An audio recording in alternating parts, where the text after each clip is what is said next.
comprometido con el país. Miren, ya se ha puesto fecha para el inicio del cónclave para la elección del nuevo Papa. 7 de mayo será la fecha de inicio del cónclave. Interesante lo que está ocurriendo en Roma, interesante la cantidad de observaciones que están haciendo los cardenales.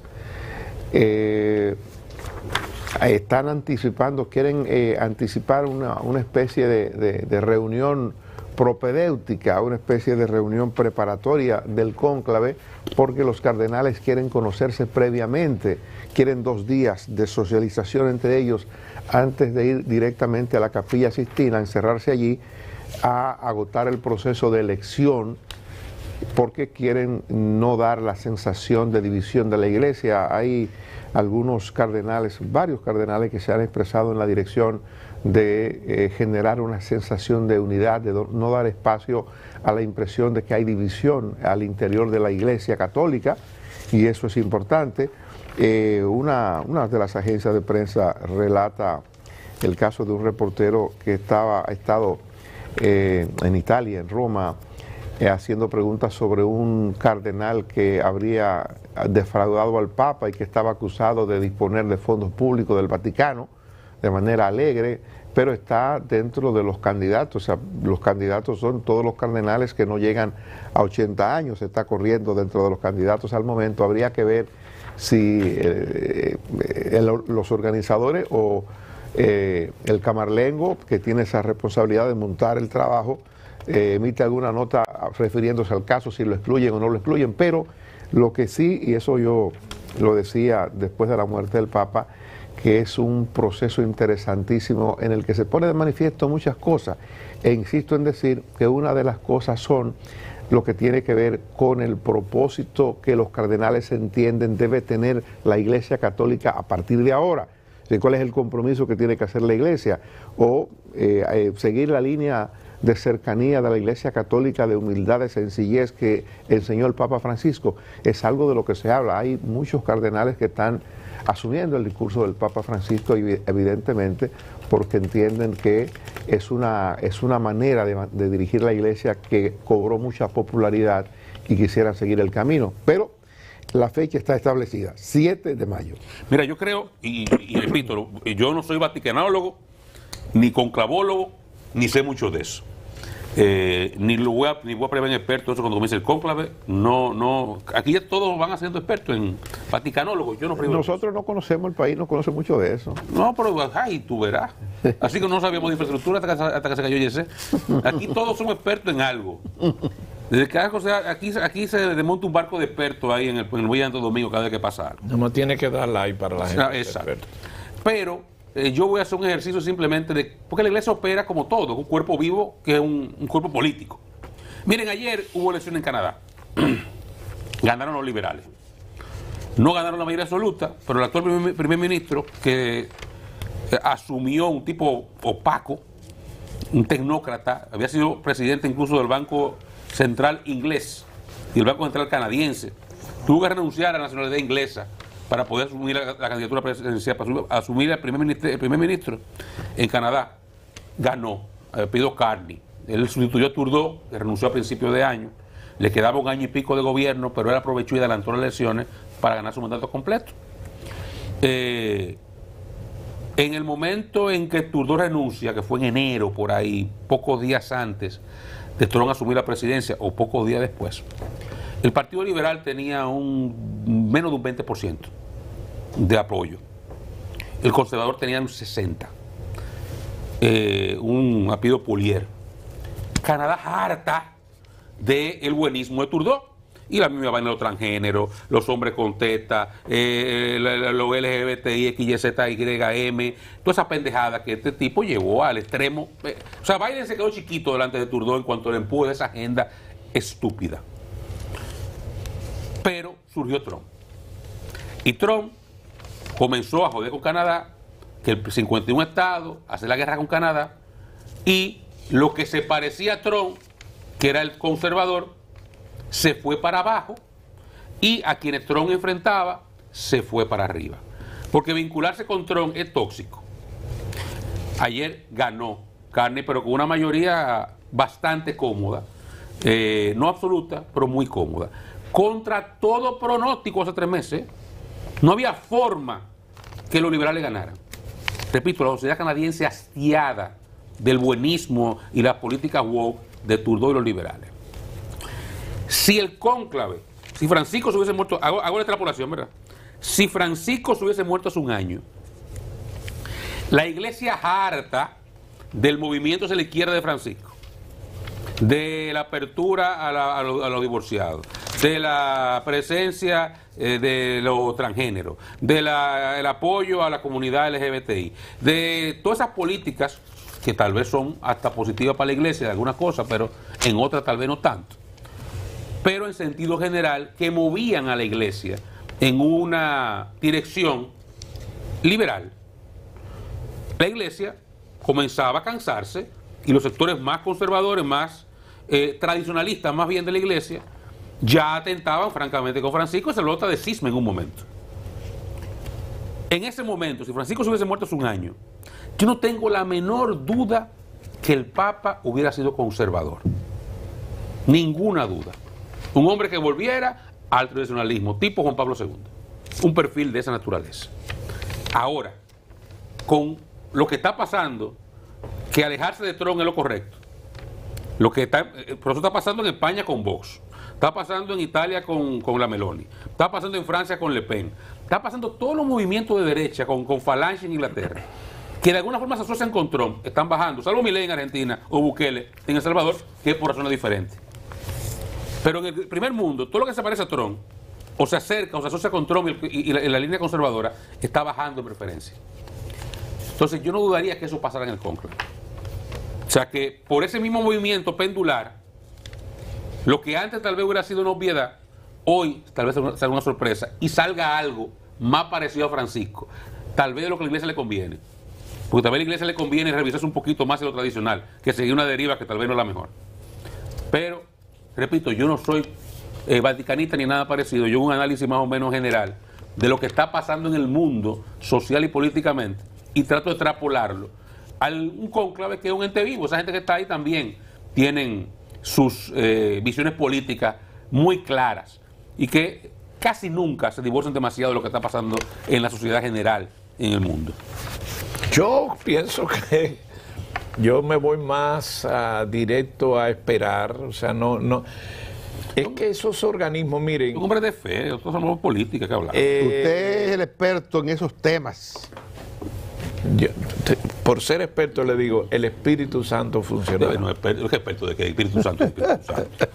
El Espíritu Santo. Al final pasa lo mejor. ¿Sí? El Espíritu Yo creo que se manifiesta el Espíritu Santo. Porque le voy a decir una cosa. No existe. El que tenga relaciones y siendo puestos esos cardenales en una mayoría por el Papa Francisco, te indica que son gente con una visión diferente, nueva, o sea, no esa visión ortodoxa. Y la obra, el caminar del Papa Francisco fue asentándose cada vez más. Y el reflejo es ahora cómo la Iglesia aúna, no está en desmedro del Papa Francisco.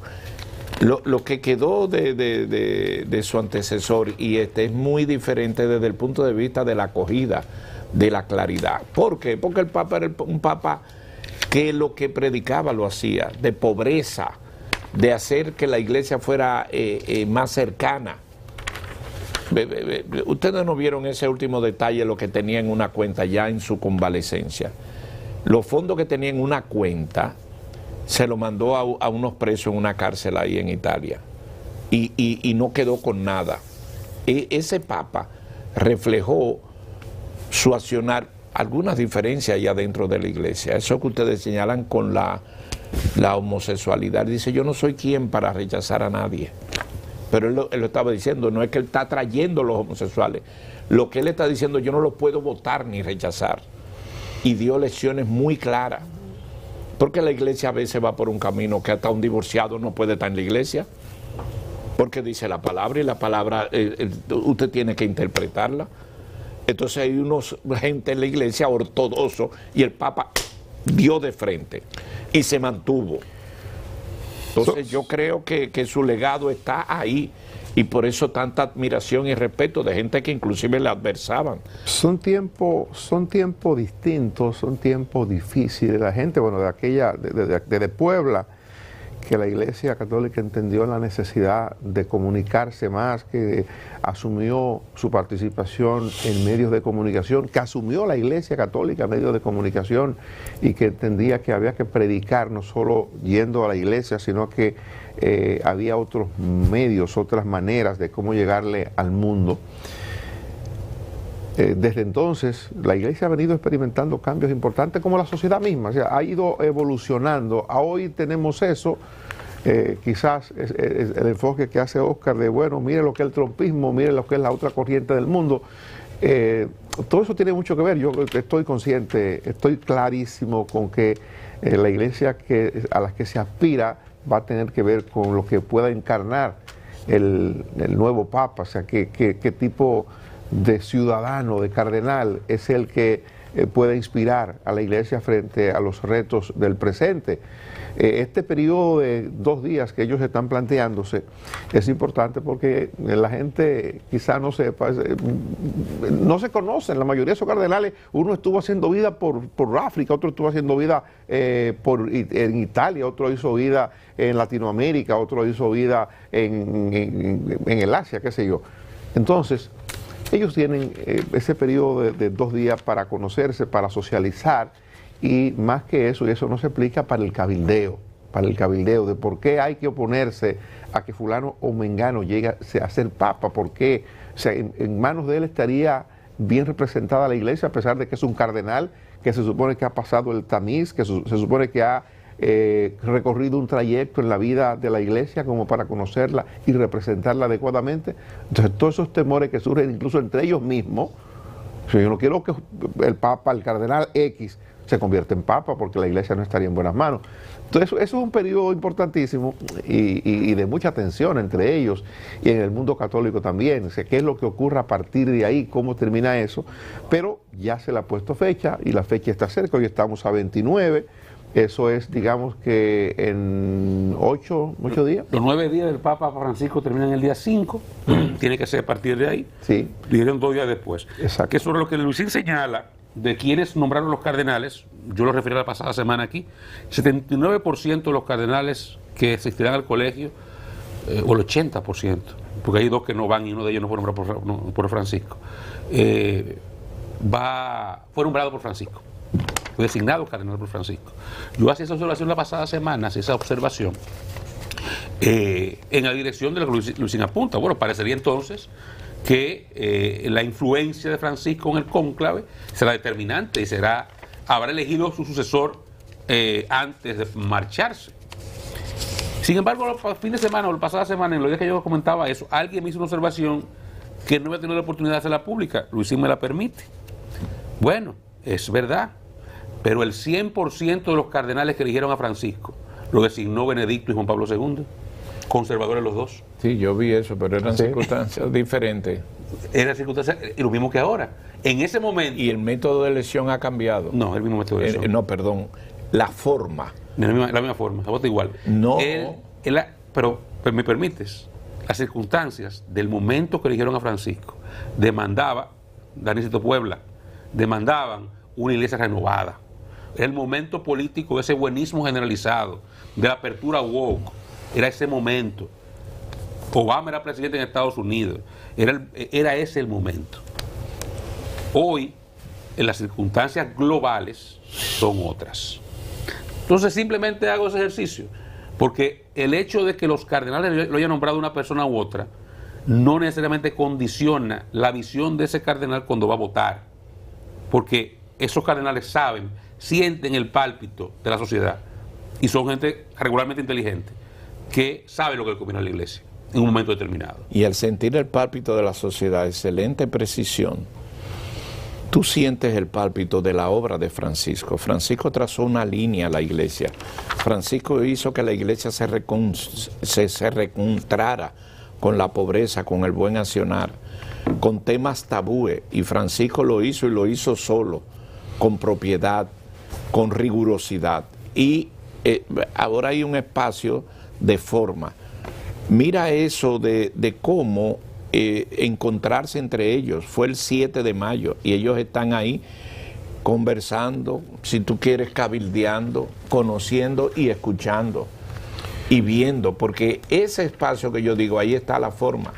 Y ahora hay un tipo de elección que será más rápido, en 2 votaciones ahí inmediatamente. De manera que yo creo que la Iglesia, con el Papa Francisco, ha encontrado un camino que lo habrá de seguir. Es lo que pienso.